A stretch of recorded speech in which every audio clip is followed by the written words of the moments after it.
அஸ்ஸலாமு அலைக்கும். தினமணி பத்திரிகையில் வெளிவந்திருக்கும் ஒரு மிக முக்கிய செய்தி படிப்பது PM கலீலுர் ரஹ்மான். ஜம்மு காஷ்மீர், பஞ்சாபில் மீண்டும் இயல்பு நிலை.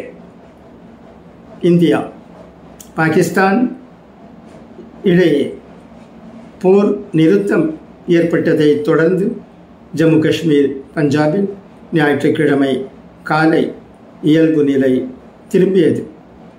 பஹல்காம் பள்ளத்தாக்கில் பாகிஸ்தான் பயங்கரவாதிகள் கடந்த ஏப்ரல் 22ஆம் தேதி நடத்திய தாக்குதலில் சுற்றுலா பயணிகள் 26 பேர் பலியாகினர். இந்த தாக்குதலுக்கு பதிலடியாக பாகிஸ்தானில் பயங்கரவாத முகாம்களை குறிவைத்து இந்தியா கடந்த 7ஆம் தேதி ஆபரேஷன் சிந்தூரை மேற்கொண்டது. இதைத் தொடர்ந்து இந்தியாவும் பாகிஸ்தானும் எல்லையில் வான்வழி தாக்குதலை தீவிரப்படுத்தியது. பாகிஸ்தானின் ட்ரோன்கள், ஏவுகணைகள் இந்தியாவால் வெற்றிகரமாக முறியடிக்கப்பட்டன.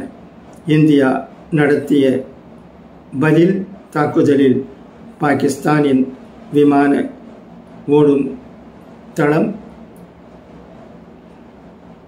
ரேடார்கள், வான் பாதுகாப்பு அமைப்புகள் தகர்த்தப்பட்டன. இந்த பதற்றத்தை தணிக்கும் முயற்சியாக அமெரிக்கா நடத்திய பேச்சுவார்த்தையில் இந்தியா பாகிஸ்தான் இடையே சண்டை நிறுத்தம் சனிக்கிழமை மாலை 6 மணி முதல் அமலுக்கு வந்தது. ஆனால் சண்டை நிறுத்த ஒப்பந்தத்தை மீறி எல்லையில் பாகிஸ்தான் தாக்குதல் நடத்தியது.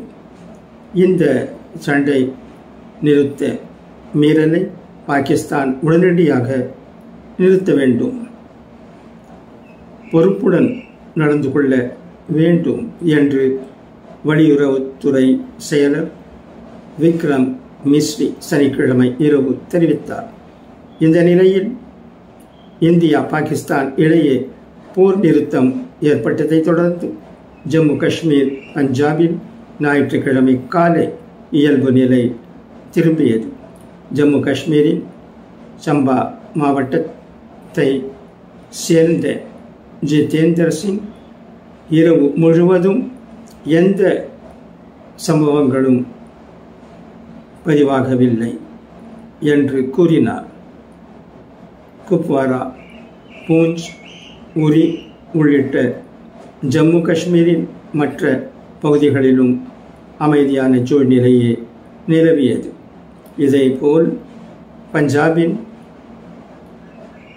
பெரோஸ்பூர் மற்றும் பதான்கோட்டிலும் இயல்பு நிலை திரும்பியதோடு சாலைகளில் மக்கள் நடமாட்டம் காணப்பட்டது. மேலும் ராஜஸ்தான் மாநிலத்திலும் கட்டுப்பாடுகள் தகர்க்கப்பட்டுள்ளதாக தகவல் தெரிய வந்துள்ளது.